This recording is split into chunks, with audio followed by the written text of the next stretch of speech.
G'day you mob, how's it going? Pete here. Welcome to this episode of Aussie English, the number one place for anyone and everyone wanting to learn Australian English. So we are back at it again.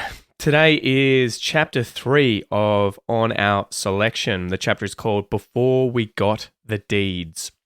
So for the last few weeks, we have been going through this book, chapter by chapter. The book was written by Steele Rudd in 1899, or at least that was when it was published. It's a collection of short stories which are really interesting. If you haven't checked out the earlier chapters, definitely go and do that before getting to this one.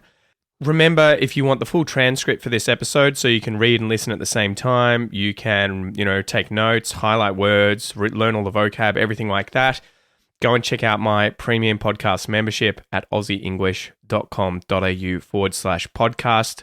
The link will be in the description. And I will also be giving out a bonus episode to members going through this chapter bit by bit, showing the way that the English might differ from how we speak today, talking about the interesting vocab and expressions as well in a bonus episode. So yeah, if you want to get that, go to aussieenglish.com.au/podcast and sign up for the premium podcast membership. So without any further ado, guys, let's get into chapter 3, Before We Got the Deeds.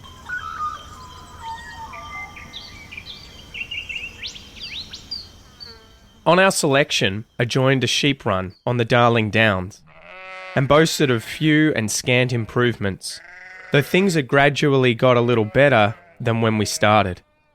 A verandaless 4-roomed slab hut now standing out from a forest of box trees, a stockyard, and 6 acres under barley were the only evidence of settlement.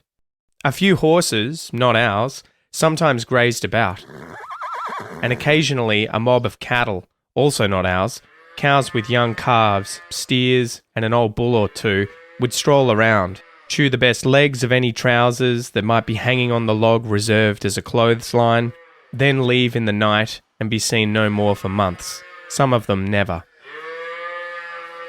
And yet we were always out of meat. Dad was up the country earning a few pounds. The corn drove him up when it didn't bring what he expected. All we got out of it was a bag of flour. I don't know what the shopkeeper got. Before he left, we put the barley. Somehow Dad didn't believe in sowing any more crops. He seemed to lose heart, but Mother talked it over with him, and when reminded that he would be entitled to the deeds, he brightened up again and worked. How he worked. We had no plough, so old Anderson turned over the 6 acres for us, and Dad gave him £1 an acre. At least he was to send him the first 6 pounds got up country. Dad sowed the seed, then he, Dan and Dave yoked themselves to a large dry bramble each and harrowed it in. From the way they sweated, it must have been hard work. Sometimes they would sit down in the middle of the paddock and spell. But Dad would say something about getting the deeds and they'd start again. A cockatoo fence was round the barley, and wire posts a long distance apart round the grass paddock. We were to get the wire to put in when Dad sent the money and apply for the deeds when he came back. Things would be different then, according to Dad, and the farm would be worked properly. We would break up 50 acres, build a barn, buy a reaper, ploughs, corn sheller, get cows and good horses, and start 2 or 3 ploughs. Meanwhile, if we, Dan, Dave and I, minded the barley, he was sure there'd be something got out of it. Dad had been away about 6 weeks. Travellers were passing by every day, and there wasn't one that didn't want a little something or other. Mother used to ask them if they had met Dad. None ever did until an old grey man came along and said he knew Dad well. He had camped with him one night and shared a damper. Mother was very pleased and brought him in. We had a kangaroo rat stewed for dinner that day. The girls didn't want to lay it on the table at first, but Mother said he wouldn't know what it was. The traveller was very hungry and liked it, and when passing the plate the second time for more, said it wasn't often he got any poultry. He tramped on again, and the girls were very glad he didn't know it was a rat. But Dave wasn't so sure that he didn't know a rat from a rooster and reckoned he hadn't met Dad at all. The 7th week Dad came back, he arrived at night, and the lot of us had to get up to find the hammer to knock the peg out of the door and let him in. He brought home £3, not enough to get the wire with, but he also brought a horse and saddle. He didn't say if he bought them. It was a bay mare, a grand animal for a journey, so Dad said, and only wanted condition. Emelina, he called her. No mistake, she was a quiet mare. We put her where there was good feed, but she wasn't one that fattened on grass. Birds took kindly to her, crows mostly, and she couldn't go anywhere but a flock of them accompanied her. Even when Dad used to ride her, Dan or Dave never rode her, they used to follow and would fly on ahead to wait in a tree and caw when he was passing beneath. One morning when Dan was digging potatoes for dinner, splendid potatoes they were too, Dad said. He had only once tasted sweeter ones, but they were grown in a cemetery. He found the kangaroos had been in the barley. We knew what that meant, and that night made fires round it, thinking to frighten them off, but didn't. Mobs of them were in at daybreak. Dad swore from the house at them, but they took no notice, and when he ran down, they just hopped over the fence and sat looking at him. Poor Dad.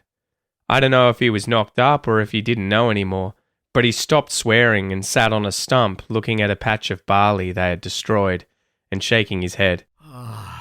Perhaps he was thinking if he only had a dog. We did have one until he got a bait, old Crib.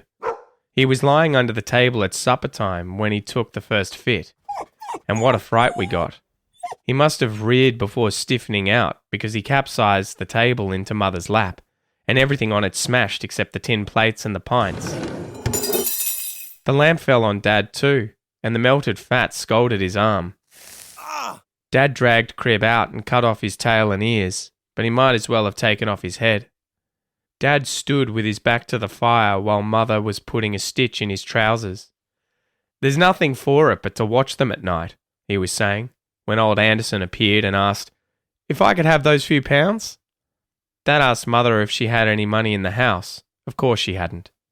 Then he told Anderson he would let him have it when he got the deeds.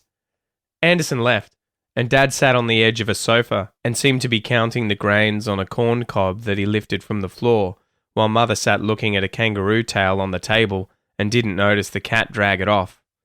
At last Dad said, well, it won't be long now, Ellen, before we have the deeds. We took in turns to watch the barley. Dan and the two girls watched the first half of the night, and Dad, Dave and I the second.